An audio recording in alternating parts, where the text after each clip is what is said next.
We are counting down 13 museum-backed dinosaur mummies that turned paleontology upside down.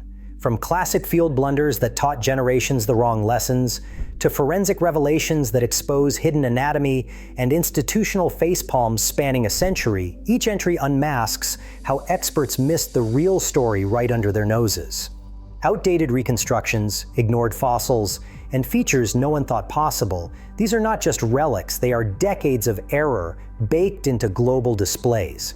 Which specimen forced scientists to admit they had been wrong since 1908? Let us begin with number 13. Number 13 belongs to the American Museum of Natural History specimen 5060, the so-called first dinosaur mummy, unearthed by Charles Sternberg and his sons in 1908 among the Badlands of Niobrara County, Wyoming. The find was instantly hyped as a miracle of preservation, skin impressions, a perfectly outlined hand, and what Henry Fairfield Osborn at the American Museum of Natural History proudly described as a paddle-shaped forelimb. That one detail launched a fossil fairy tale. Hadrosaurs as happy swamp dwellers, swimming with their mittened hands, a story that dominated textbooks and museum halls for over 80 years. Osborn's 1912 monograph set the tone, and generations of reconstructions followed, all built on a single misread. The hand was not a paddle, it was just a thin skin envelope with no sign of webbing. The aquatic narrative stuck anyway, proof that a good story beats inconvenient evidence every time. Museums, it turns out, are excellent at displaying their own mistakes. Number 12. The Senckenberg mummy marks the moment one museum's mistake became a global standard. Discovered in 1910 by the Sternberg family in the same Wyoming Badlands as the so-called first dinosaur mummy, this specimen was promptly shipped across the Atlantic and accessioned into the Senckenberg Museum in Frankfurt. German paleontologists, eager to showcase cutting-edge American science, adopted the paddle hand interpretation wholesale. Labels, exhibit guides, and textbooks all insisted the forelimb was built for swimming, not walking. For over a century, this specimen sat under glass in Frankfurt, reinforcing the myth that hadrosaurs were aquatic, all because the original hand impression looked vaguely mitten-shaped. Nobody bothered to test the story with new technology until 2025. Microscopic analysis revealed that the skin was nothing more than a clay template. No webbing, no aquatic adaptations, just a century of unchallenged dogma exported and displayed as fact.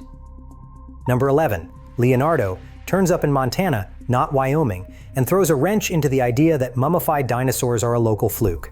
Discovered in 2000, this Brachylophosaurus specimen is 77 million years old, with surface details so crisp that museum guides called it exceptional preservation. The catch is, nobody actually knew how it happened.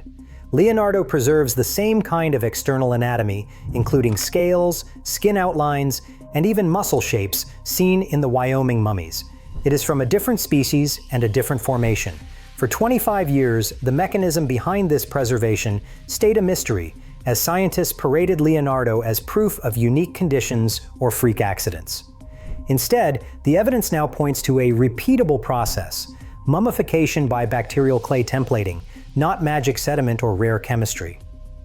Leonardo's existence shows this is not a one-zone phenomenon. Mummified dinosaurs can show up wherever the right decay and burial sequence plays out, whether museums want to update their displays or not. In the 10th place, the real casualties aren't ancient, they are modern, and they carry brushes. The so-called dinosaur mummies were preserved beneath a film of clay, barely half a millimeter thick. That is thinner than a credit card, but it did not stand a chance against the standard museum prep kit. For decades, preparators attacked these fossils with the same zeal they used on ordinary bones, scraping away what they thought was just more rock.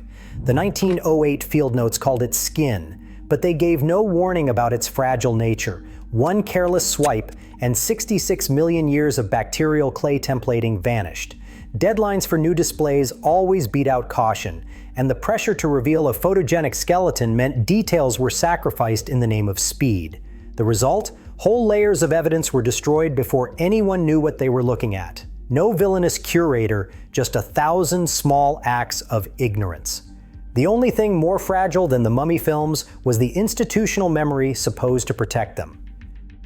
Number 9. Dakota brings a rare glimpse into dinosaur coloration and the messy realities of fossil preservation. Discovered in 1999 by Tyler Lyson, this hadrosaur from North Dakota still is not fully prepared after more than 2 decades, a pace that fits the broader pattern. What sets Dakota apart is not just the skin outlines, but the chemical traces hidden within.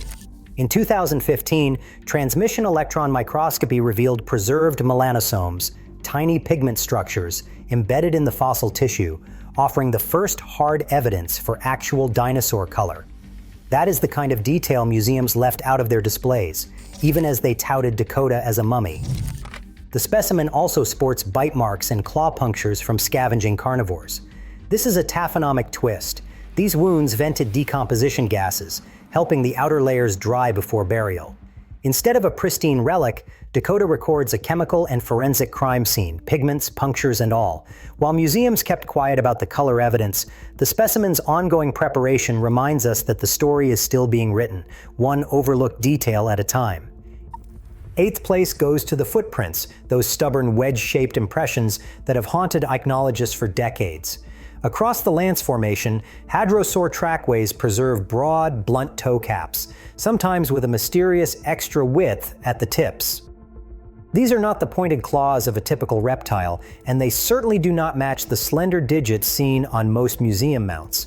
Field guides labeled them as toe pads or soft tissue, but nobody could explain why the impressions looked more like hooves than lizard feet. For 30 years, the prints sat in the literature, quietly refusing to fit any model on display. Every attempt to match fossil feet to these tracks came up short, literally. The puzzle deepened as more tracks surfaced, 3-toed, wedge-tipped, each print echoing the same anatomical mystery. The evidence was in plain sight, but without a matching foot, the mystery lingered. Museums kept mounting their hadrosaurs with toe bones exposed, while the ground beneath them told a different story. That story would only make sense much later. Number 7 is the clay revelation that rewrote a century of museum labels in a single lab session. When the Senckenberg mummy finally went under the microscope, the old story of preserved dinosaur skin collapsed. Thin section analysis showed no trace of cellular structure, just a sandwich of sediment with a film less than 1 millimeter thick pressed between layers of sand. Scanning electron microscopy revealed a surface built entirely from clay minerals, not a hint of organic tissue. X-ray fluorescence and diffraction hammered the point home. Strong silicon and aluminum peaks, zero carbon, all matching the surrounding sediment. The so-called skin turned out to be a biofilm-driven clay template, formed when bacteria on the carcass surface electrostatically pulled clay particles from the mud, laying down a sub-millimeter mask before the tissue decayed. What survived was not skin, but a perfect clay copy, fragile enough to vanish with a careless brushstroke, persistent enough to fool experts for 115 years. The result is a paradigm shift. Dinosaur mummies are not preserved animals. They are bacterial art projects, and every display built on the old model is overdue for a rewrite. Number 6 is the Wyoming Mummy Zone, a 10-kilometer stretch of badlands that quietly rewrote the rules of dinosaur preservation. This is not a scattered fluke or a lucky dig. Every major dinosaur mummy in the last century, from the first Edmontosaurus in 1908 to the most recent discoveries, has come from this compact patch of the Lance Formation. Biofilms took over, electrostatically attracting clay particles to the skin, creating a sub-millimeter mask that preserved every wrinkle and scale. GIS mapping pins at least 6 mummies, including Edmontosaurus, Triceratops, and rumored predators, within this tight radius. Decades of undergraduate fieldwork have filled institutional storage with unstudied specimens, each potentially hiding features missed for generations. For over 100 years, the world's best preserved dinosaurs have been clustered in the same Wyoming ravines, waiting for someone to notice the pattern. Number 5 is Triceratops Lane, the horned dinosaur mummy that has been sitting in institutional limbo while everyone else gets their moment in the spotlight. Lane was flagged in the 2025 science paper as a major find from the Wyoming mummy zone, a large Triceratops with extensive skin renderings. It was collected from the same badlands that produced Edmontosaurus mummies and the infamous paddle hand myth. The catch is this: Lane remains completely undescribed. No CT scans, no microscopy, no X-ray spectroscopy, not even a proper catalog number. Instead, Lane is mentioned in passing as a specimen described as having extensive skin and then quietly shuffled back into storage. The potential here is staggering. Triceratops frill texture, display coloration, maybe even clues to how these animals use their iconic headgear. If Edmontosaurus mummies can hide hooves and spikes for a century, what is lurking in the frill of a three-horned giant? For now, Lane sits in the dark, waiting for a research priority upgrade. Maybe by 2140 someone will finally open the crate and take a proper look. Number 4 is T-Rex Jr., the apex predator mummy that sits in institutional purgatory. It was mentioned in the 2025 science paper, but the specimen from the Wyoming mummy zone is neither described nor published. It is only quietly acknowledged as existing somewhere in storage. For a century, the world's most iconic dinosaur has been reconstructed from bones and guesswork, while a potential game-changer gathers dust. If Edmontosaurus mummies rewrote the book on herbivore anatomy, a mummified T-Rex could settle the feather versus scale debate once and for all. Skin texture, display structures, even melanin patterns. These details could end decades of speculation about what the king of dinosaurs actually looked like. Yet despite the specimen's potential, there is no CT data, no X-ray spectroscopy, no surface analysis, only a name and a promise of future study. The backlog is not limited to obscure hadrosaurs. Even the star attractions are left waiting. While museums keep displaying outdated reconstructions, the real evidence remains locked away, unexamined. Apparently, institutional inertia does not care if you are the apex predator or just another herbivore. Coming to the top 3, Ed Jr. stands as the only juvenile dinosaur mummy ever published, and its road from discovery to science reads like a case study in institutional foot dragging. Found in 1998 in the same Wyoming badlands that produced the original so-called mummies, Ed Jr. spent 27 years in storage before finally being described in 2025. That is nearly 3 decades of museum displays showing juvenile hadrosaurs as scaled-down adults, all while the real specimen sat hidden away. What makes Ed Jr. so disruptive is not just the delay, it is the evidence for ontogeny that was ignored. CT scans and surface mapping revealed a prominent fleshy crest running from the neck to the trunk, a feature entirely absent from every reconstruction of young Edmontosaurus. The preserved clay template captures the crest's full outline, showing that juvenile anatomy was more flamboyant than anyone imagined.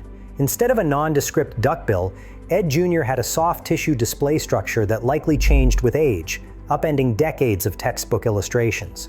The lesson is simple: when museums wait a generation to study their own fossils, the story of dinosaur growth gets written by guesswork, not evidence. Ed Jr. proves that even the youngest mummies can expose century-old gaps in museum science. In second place, Ed Sr. delivers the kind of anatomical shock that makes a century of museum displays look like rough drafts. Discovered in 2002 within the Wyoming mummy zone and left unstudied for 23 years, this Edmontosaurus specimen preserves a continuous, interlocking spike row running from the hips to the tip of the tail. CT scans reveal each spike is perfectly aligned with the vertebrae, forming a segmented armor that no artist ever guessed should exist. The spikes themselves are not bone, but ultra-thin clay templates, each less than a millimeter thick, captured before the soft tissue decayed. X-ray spectroscopy confirms the composition. Pure clay, no trace of organic material, just a bacterial blueprint of a feature missed for more than a century. For more than 100 years, museum reconstructions showed Edmontosaurus with a featureless tail, while the real animal carried a literal spike row hidden in plain sight. This is not a subtle error, it is a fundamental piece of anatomy overlooked because nobody bothered to check. Ed Sr. stands as forensic proof that even dramatic structures can go unseen, waiting decades for someone to notice what the clay has been spelling out all along. And finally, in first place, Ed Sr. hooves deliver the anatomical verdict that museums spent 113 years missing. The 2025 science paper lays out the evidence in measured detail. Wedge-shaped sheaths capping each hind toe, 6 inches long, twice the length of the underlying bone. These are not the blunt claws or splayed digits seen in every Edmontosaurus mount since 1908. They are true hooves, with a geometry indistinguishable from those of a horse, except they belong to a reptile that lived 56 million years before horses evolved. Micro-CT scans extract the full 3-dimensional profile, revealing a thickened heel pad at the rear of the foot. The front feet carry hooves only, but the hind limbs combine hooves and a robust pad, a configuration never seen in any other dinosaur. When the digital mesh of the fossilized foot is overlaid onto lance formation trackways, the fit is mathematically perfect, root mean square alignment errors under 0.5 millimeter. For decades, these wedge-shaped prints sat in the literature, waiting for a matching foot to surface. The result is a terrestrial animal built to walk on all fours, slow and steady, but able to rear up and run bipedally if threatened. Paul Sereno calls the posture kangaroo-like, but the analogy only goes so far. No modern animal combines horse hooves, a kangaroo's gait, and a reptile's body plan. The fleshy crest, running from neck to trunk, measures 11 inches tall in adults, another feature missed in every reconstruction. After a century of guesswork, this is the first complete evidence-based profile, a dinosaur that walked on hooves, not claws, and left a trail of evidence that was ignored until technology finally caught up. The lesson is as blunt as the hooves themselves. For 117 years, the real animal was right there, buried in Wyoming and boxed in museum basements, while the story on display was just a best guess. Across all 13 so-called mummies, one pattern stands out. Museums mistook bacteria clay templates for skin, and they overlooked features sitting in storage for decades. The real story isn't what fossils preserve, it's how institutions delay hard questions and updates. Every outdated display today proves science advances only when we confront what we missed. In paleontology, the next big discovery might already be gathering dust.